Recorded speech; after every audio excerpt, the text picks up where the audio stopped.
God's glory revealed in Jesus. Sa Old Testament, makikita natin yung glimpse of God's glory, yung mga dampi, yung mga sulyap, yung mga ano lang, somehow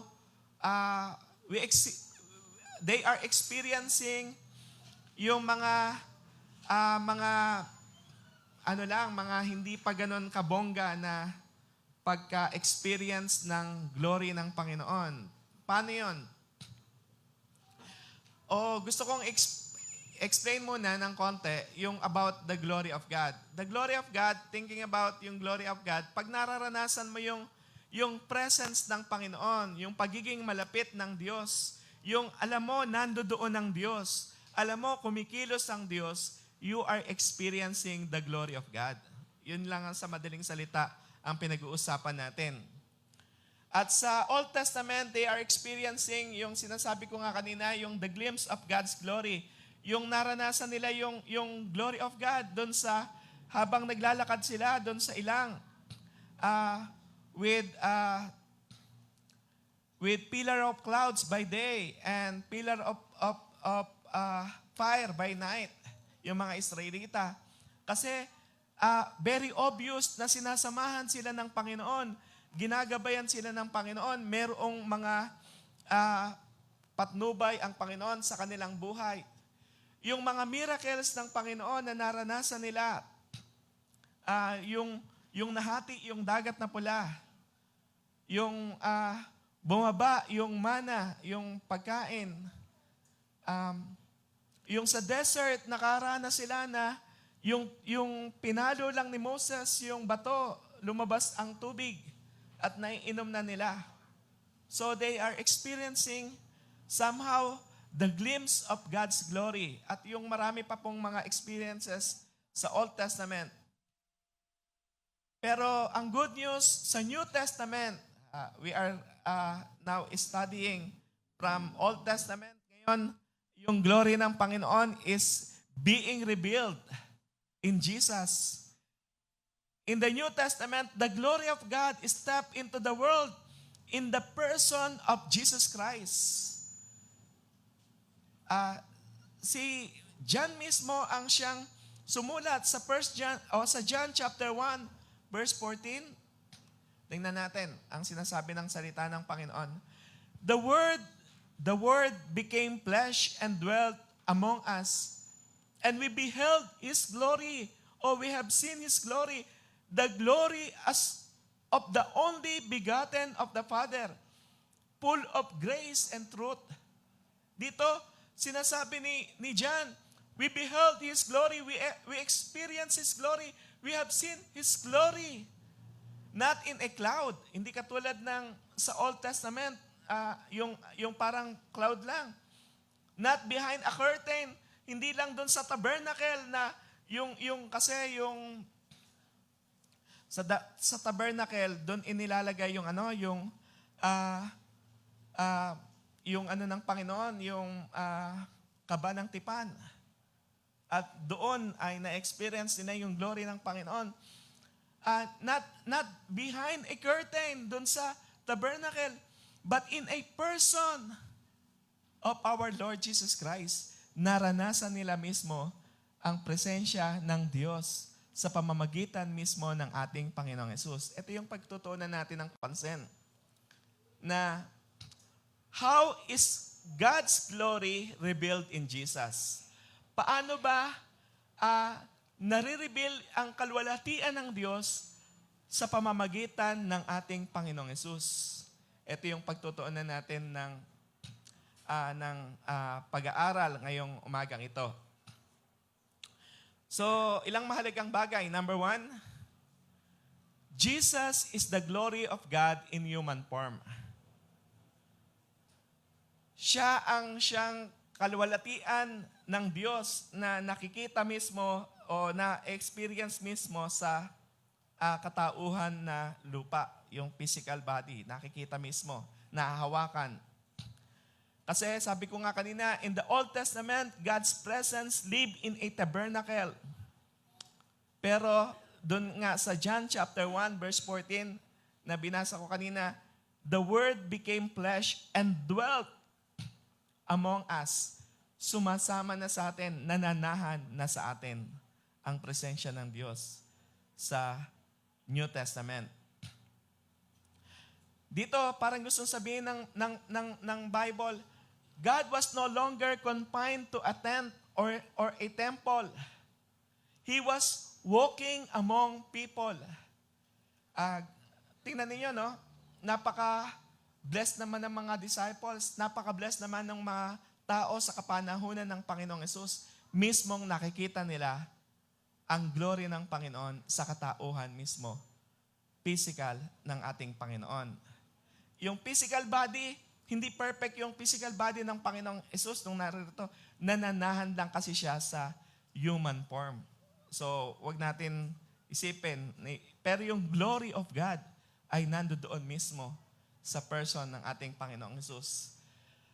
Gaano ka-blessed ang mga disciples, ang mga tao sa kapanahunan ng Panginoong Hesus? They walk with Jesus. Wow. Pero nyo, they are walking with God. Ang galing naman. They ate with Him. And they heard Him preach. At nakakausap nila ng personal. Ang dali-dali lang, makakausap nila ng personal ang Panginoong Hesus. People encountering Jesus witness God's glory in human form. Mismong nararanasan nila yung glory of God sa katauhan mismo ng ating Panginoong Hesus. Wow, ang sarap-sarap po ng ganong klaseng experience. Pero tingnan natin, para mas ma-describe pa na, yung makikita natin lalo, yung kaluwalhatian ng Diyos sa Panginoong Hesus. Nung si Philip ay nagtanong sa Panginoong Hesus, Lord, show us the Father. Panginoon, maaari po bang ipakita niyo sa amin ang Ama? Ngayon, ang sagot ng Panginoon,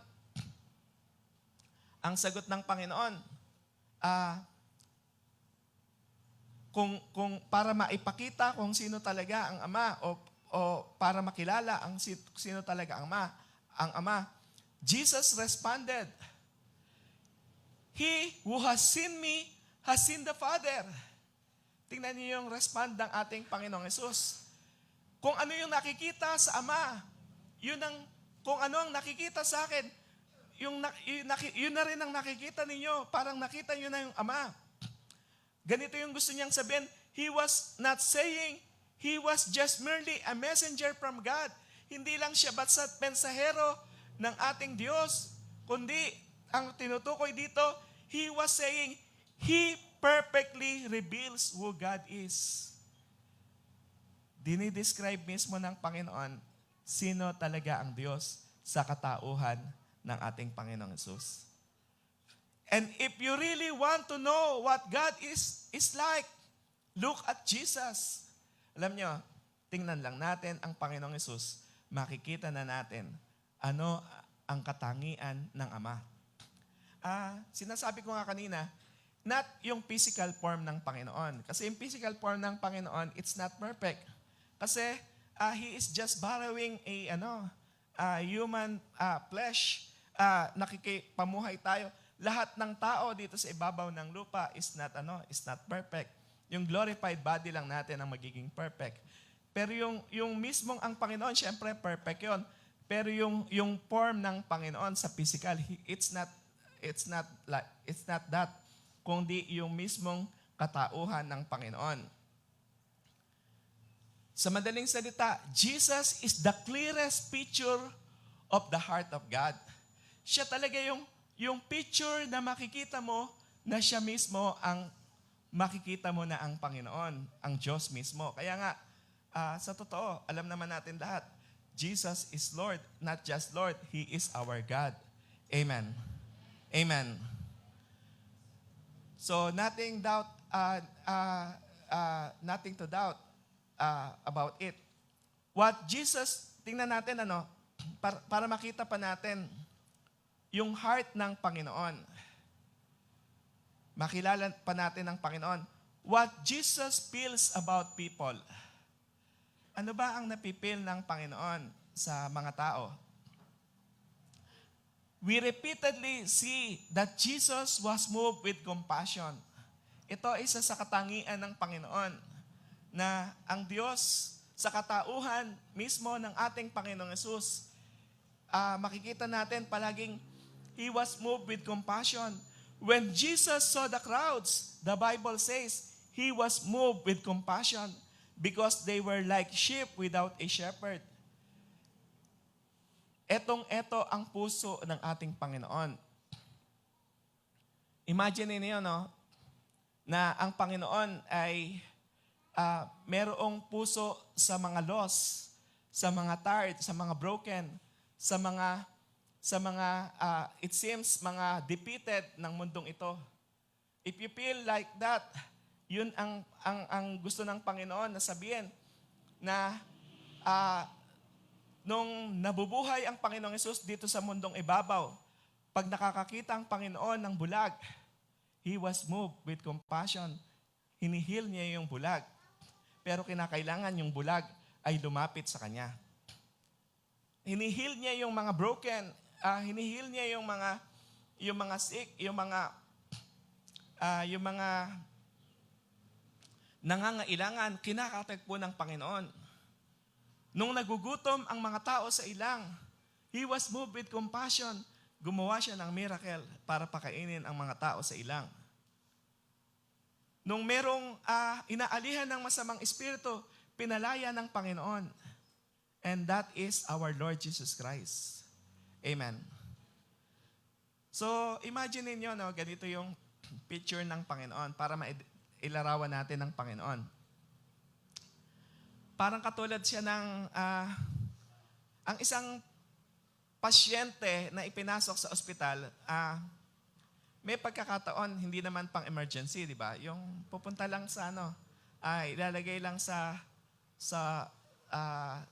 isang room, mag-a-attend yung doktor kapag available na yung doktor kasi hindi naman emergency.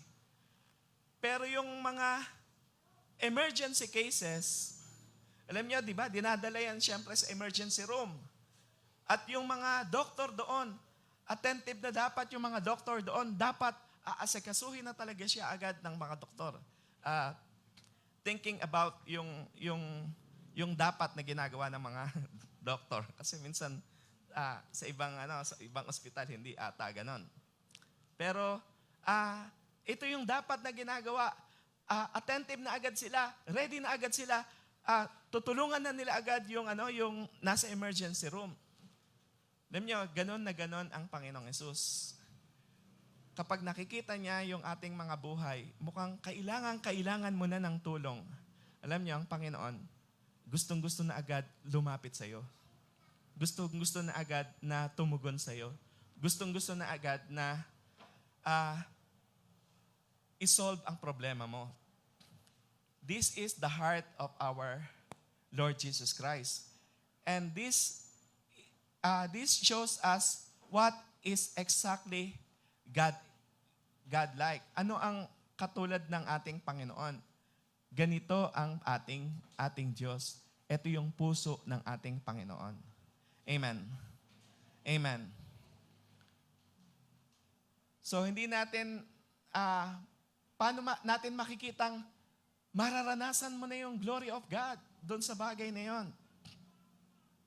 Alam niyo, may mga pagkakataon ay di ba, pag nangangailangan tayo, paano mo mararanasan na agad yung glory of God sa time na gano'n, na may pangangailangan ka? Minsan hindi agad nakikita yung kapangyarihan ng Panginoon kapag hindi, kasi parang ang kapangyarihan ng Diyos para siyang katulad siya ng electricity. Alam mo, merong kuryente. Alam mo, kung saan dumadalo yung kuryente, yung mga kable ng kuryente papunta dito sa baba. Pero hindi natin nakikita yung kapangyarihan ng power ng kuryente maliban meron tayong isasaksak at itetest. Yung sinaksak mo, yung appliances ay gumana, makikita mo, may power nga. Amen. Ganon din ang Panginoon. makikita natin ang kapangyarihan ng Diyos. Ang Diyos makapangyarihan. Pero hindi mo, basta makikita yung kapangyarihan ng Diyos, kinakailangan ay magtap ka sa kapangyarihan ng Panginoon. Maranasan mo yung glory of God. Doon sa meron kang pangangailangan, alam mo, you are in emergency case. Wala ka ng pambayad ng kuryente. Mapuputulan ka na. You can tap to the power source of heaven and then you will experience the glory of God. Amen. Palakpakan natin ang Panginoon. Tandaan natin, pagka, alam mo, kailangan mo na. God is like a doctor. Hindi siya yung parang, siya yung nagmamadali na yung gustong kumatugon sa pangangailangan mo. He is not something like ang Diyos ay nakatingin lang sa atin. He is active, wanted to meet us with our needs. And then, sa ganong pagkakataon, we will experience the glory of God. So, mahalagang bagay. Jesus is the glory of God in human form. Pangalawa, Jesus embodies God's glory in character. Jesus reveals the glory of God's character. At ang sabi ni John, full of grace and truth. Napakaganda nung bagay na pagde-describe ni John. Full of grace and truth. Sabihin nga natin, grace and truth. Ayan. Makikita natin yung working of God sa pamamagitan ng kanyang karakter na He operates by the grace and truth.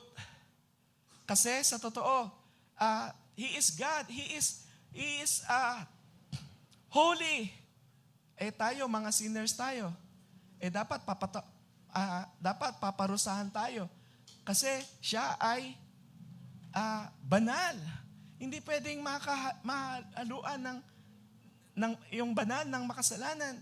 Pero He operates not just holy, but grace and truth. Grace and truth, parang naalala ko yung pagkakataon sa Senate ay may pagkakataon na merong sa sobrang gustong magmadali na nung isang senator, sabi niya,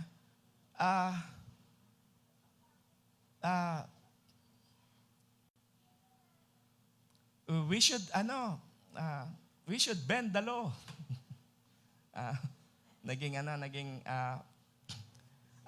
Madaming tumaas ang kilay, maraming mga nag-comment, maraming mga hindi nagustuhan yung kanyang sinabi. Pero nanood ako ng isang komentaryo patungkol sa batas. Anyway, this is just a commentary at napanood ko lang naman. As long as, sabi niya, as long as they are not breaking the law, breaking the law is, ito yung mali. Pero sometimes, nagkakaroon din daw pala talaga siya ng bending sometimes. They are experiencing it. Yung mga cases katulad ng merong nahuli na nagnakaw ng pagkain. Tapos nandoon sila sa hukuman. At yung judge ay nagsasabi sa hukuman, guilty. Pero sabi ng judge, and it is punishable. 2 times dapat nung maibalik yung tawag doon? 2 times ang dapat na maibayad doon sa nawala kasama nung oras at saka araw na hindi siya nagtrabaho dahil doon. Guilty. And it should be punished by yun nga, kinakailangan bayaran yung lahat ng mga compensation kasama yung mga damage na araw na hindi nakapagtinda yung nagrereklamo. Pero pagkatapos nun is, bumaba yung judge at siya yung nagbayad nung danyos. At saka yung guilty na dahil sa gutom ay nagnakaw ay pinawalang sala. Guilty, merong kasalanan, pero somebody should pay. And the judge is the one who pays the consequence. Tingnan natin about this. God's glory is not just about power, it is about character. And Jesus perfectly reflects the character of the Father. Paano? He touched the lepers whom others avoided. Sa panahon nila, ang mga lepers tinuturing na marumi. Pero it's not sa harap ng Panginoon ay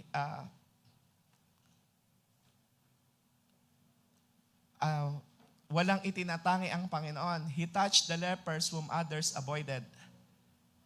And He forgave sinners whom others condemned. Sa mga makasalanan, ang kaparusahan ang dapat gawin sa mga nagkasala. Pero ang ginawa ng Panginoon, He forgave sinners. Ano pa? He welcomed children whom others have ignored.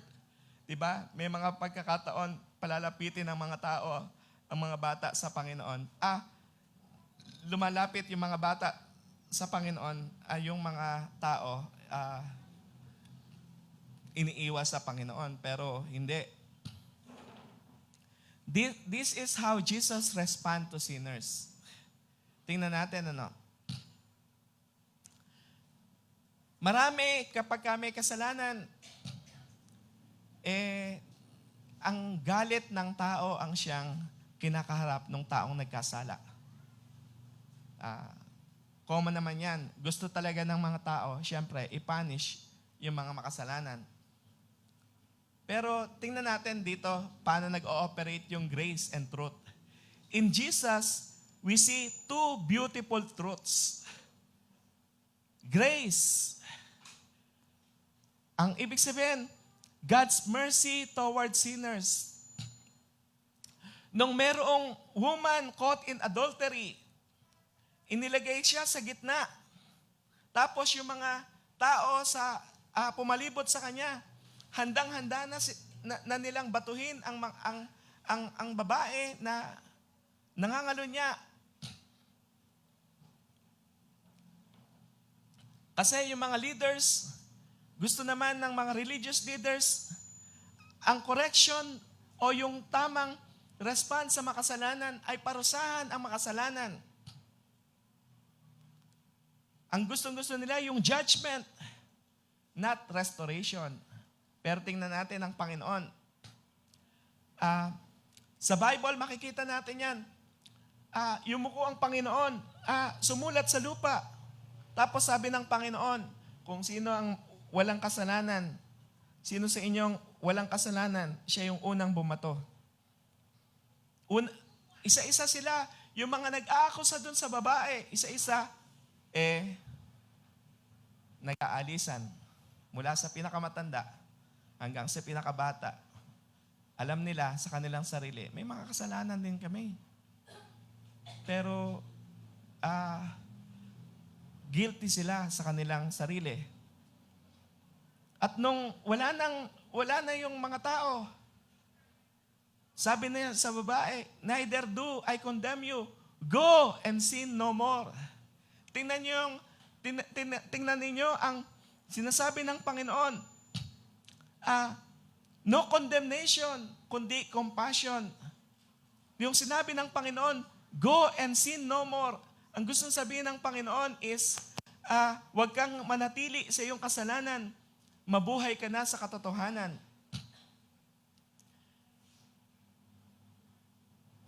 Yung nakaraan ng babae, hindi na siya pinarusahan ng Panginoon sa nakaraan niya.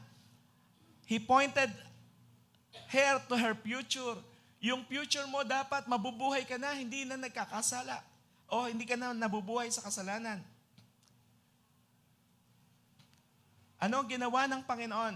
Actually, kaya naman kayang patawarin ng Panginoon yung babae kasi siya yung nagbayad dun sa krus ng Kalbaryo ng kanyang kasalanan. Amen. Amen. Kaya sa buhay ng bawat isa sa atin, ang ina-apply ng Diyos sa buhay ng bawat isa sa atin, bakit tayo dating mga makasalanan, pero pinatawad lang ng Diyos.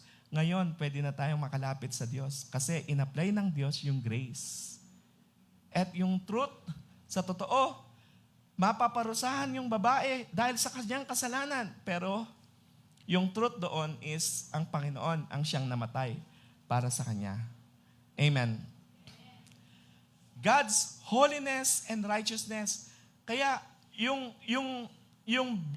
beauty ng karakter ng Panginoon, He is not compromiser. Pero, dito yung marireveal yung karakter ng Panginoon na palaging nakapokus ang Panginoon sa ang kailangan ng tao, hindi lang basta't correction, kundi kailangan i-direct mo ang tao papunta sa Kanya. Hindi siya after na batuhin ang babae hanggang sa mamatay. Ang after ang Panginoon, baguhin ang babae para magkaroon ng bagong buhay. This is the character of God. Jesus embodies God's glory in character. Amen.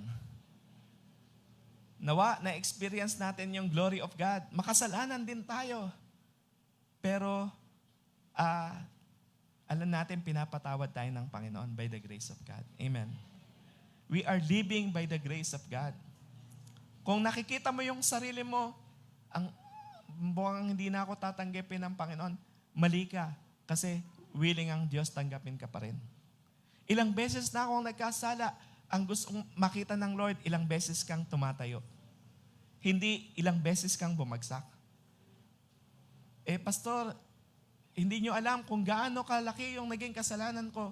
Ang sabi ng Bible, gaano man kaitim yung ating kasalanan, kaya itong paputiin ng Panginoon.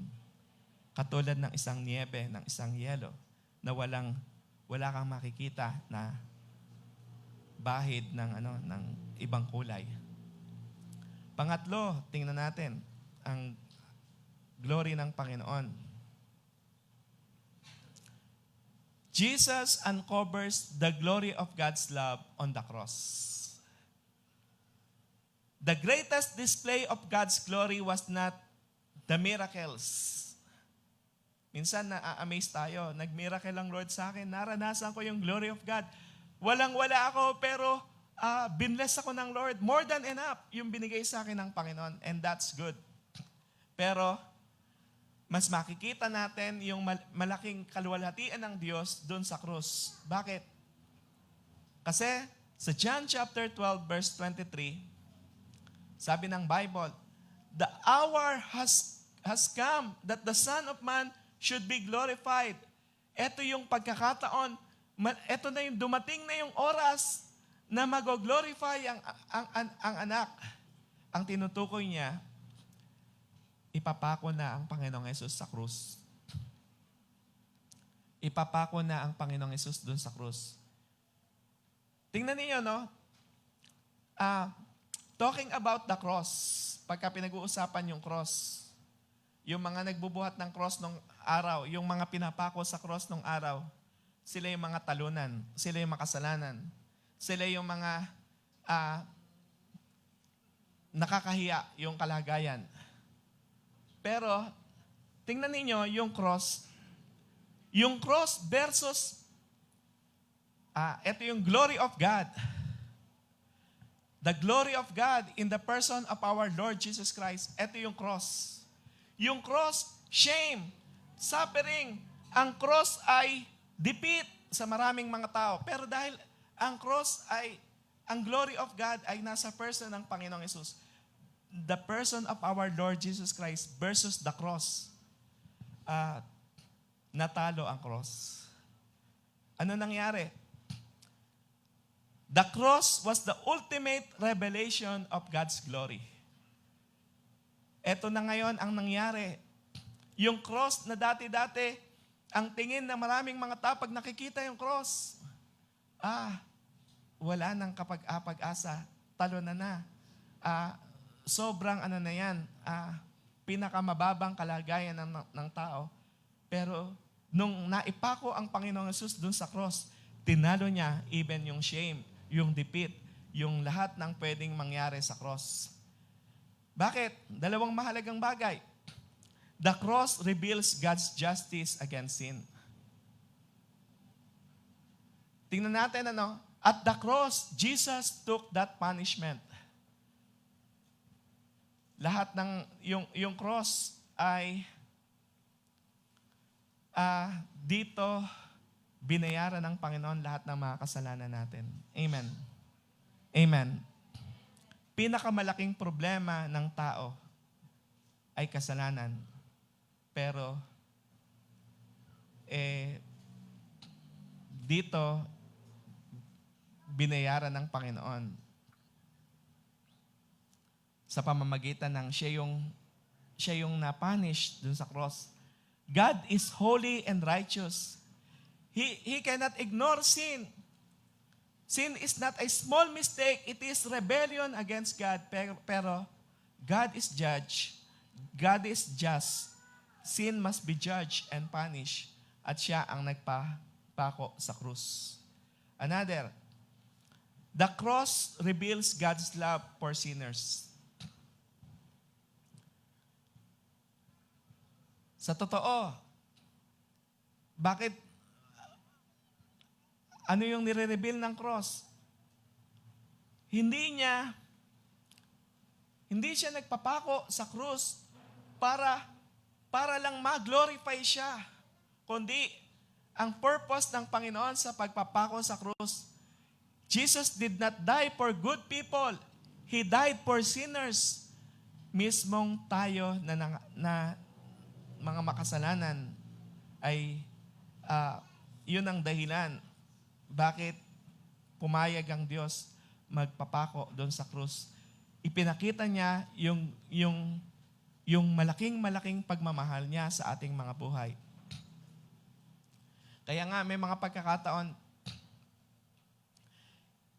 kung nararanasan natin, it seems life is hard.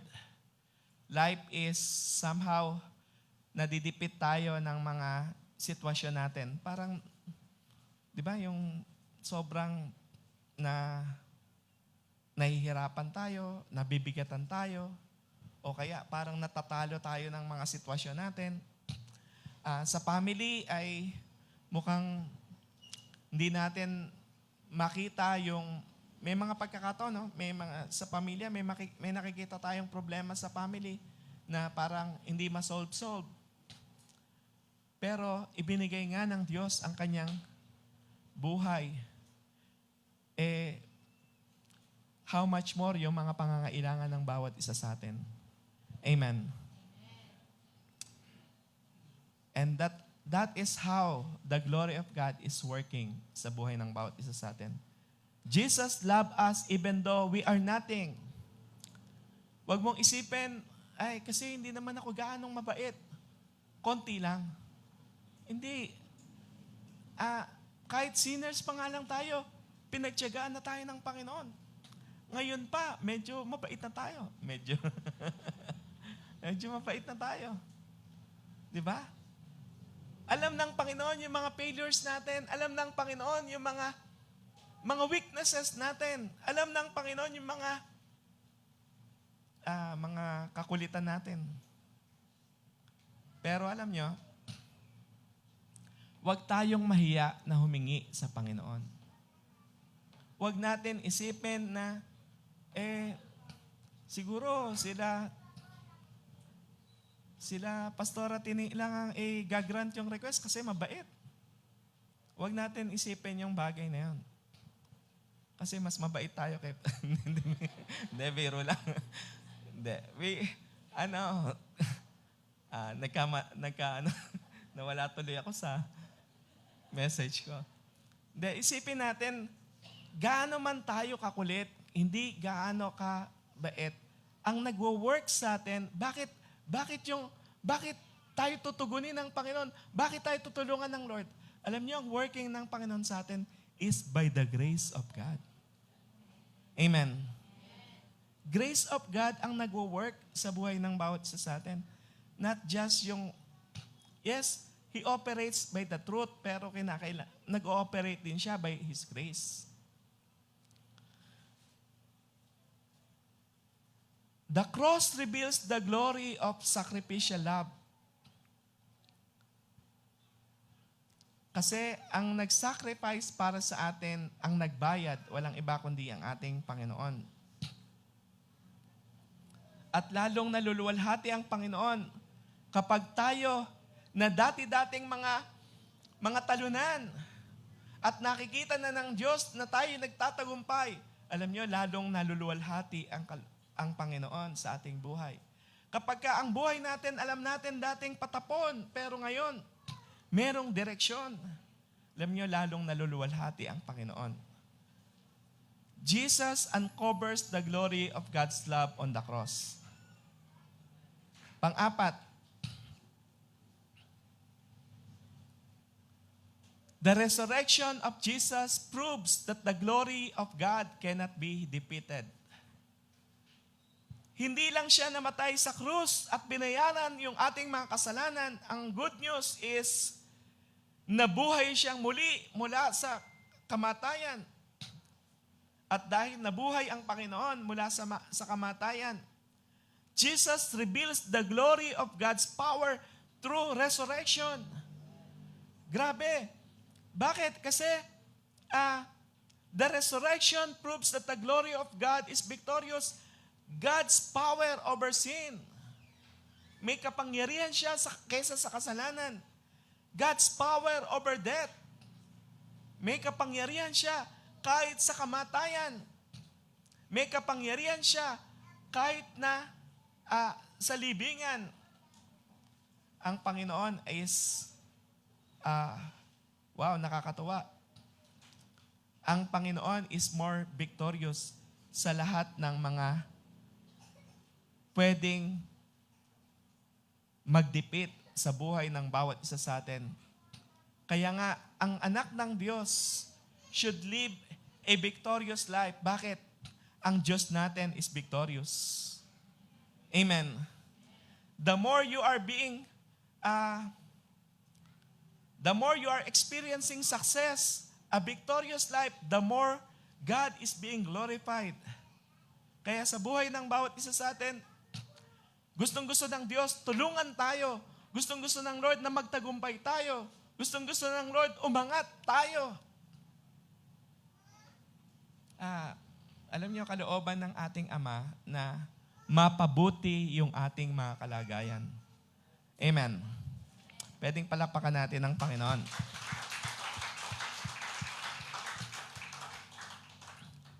Ito lang ang pinakamahalaga na makikita natin, The glory of God cannot be defeated. Pagka alam mo yung pagsama ng Diyos sa iyong buhay, ikaw na yung pinaka-matagumpay, pinaka-blessed, pinaka-mapalad. Yung presence of God, kinakailangan ng alam natin, sinasamahan tayo ng Diyos. Dahil si Joseph, and the Lord was with Joseph, palagi siyang pinagtatagumpay. Tayo rin, pagtatagumpayin tayo palagi ng Panginoon. Panglima at saka panghuli. Pwedeng sabay-sabay na tayo dito. 1, 2, 3. The glory revealed in Jesus is reflected through our lives. The glory of God should be reflected through our lives. Kaya nga, we are not just sharing about the glory of God. It should be experienced. It should be in our lives, the glory of God. Dati-dati nararanasan ng mga tao ang glory of God sa pamamagitan ng mga miracles, sa pamamagitan ng nakita nila yung kilos ng Panginoon. Then the glory of God is there. But the glory of God now is being reflected in our lives.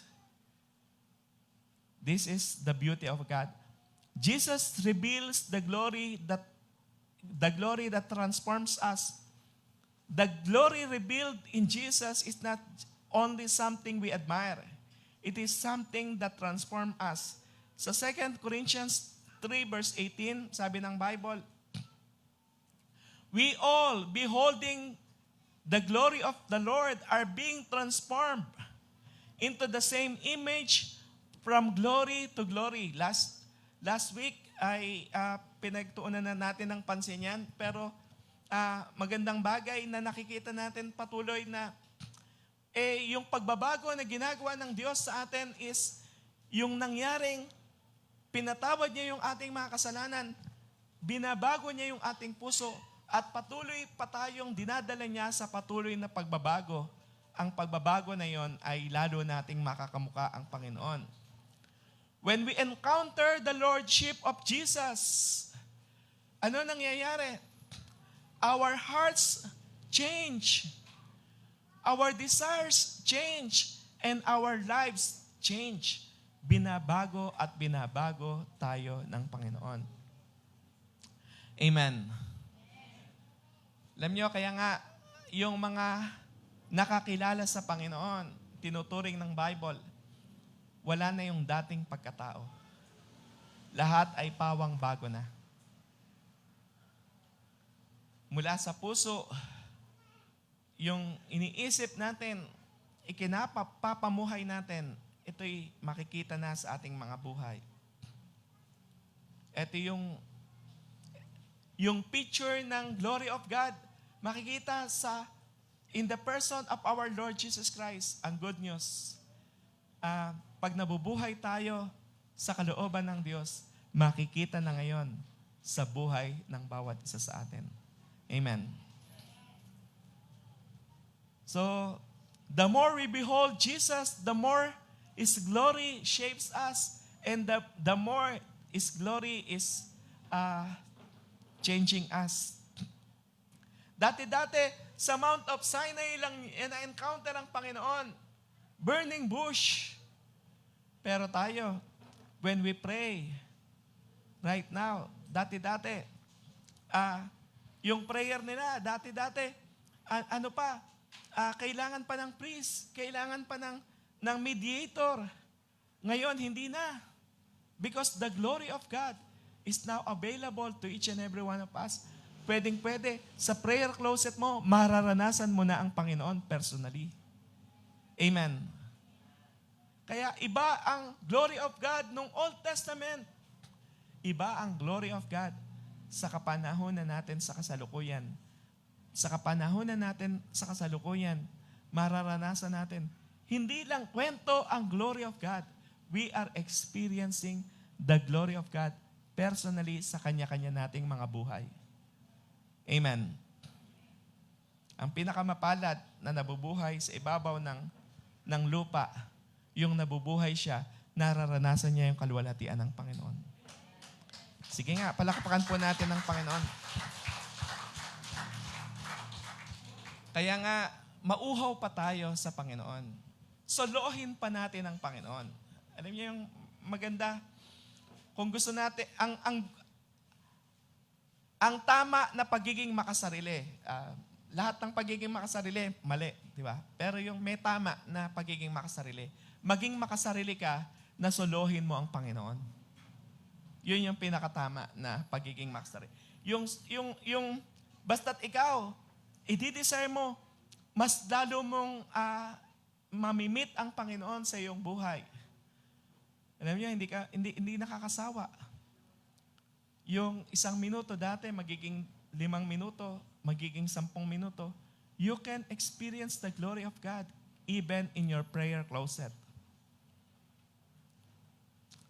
Dito ako magtatapos. John said, sa teksto natin yan, makikita yung unang verse, pero sinamarize ko na lang. Sabi ni John, we have seen His glory, or we beheld His glory. Pinababaw ko lang ang translation. Ang question natin ngayon, Patuloy ba natin na encounter ang glory ng Panginoon? Alam nyo, it's good thing. Sa church natin, when we worship, we are experiencing His glory. Pero nawa, sa kanya-kanya nating mga prayer life, prayer closet, mararanasan pa natin patuloy. O, naranasan ko ang kalulatian ng Panginoon. Amen. Just exalt the Lord in your life. You will experience His glory. Kahit na saan papunta yung kanta mo, kumanta ka sa Panginoon. Medyo masakit man siguro sa tenga ng katabi mo, pero pag sa Panginoon mo yan, inialay. Wow. Katuwaan ng Panginoon yan.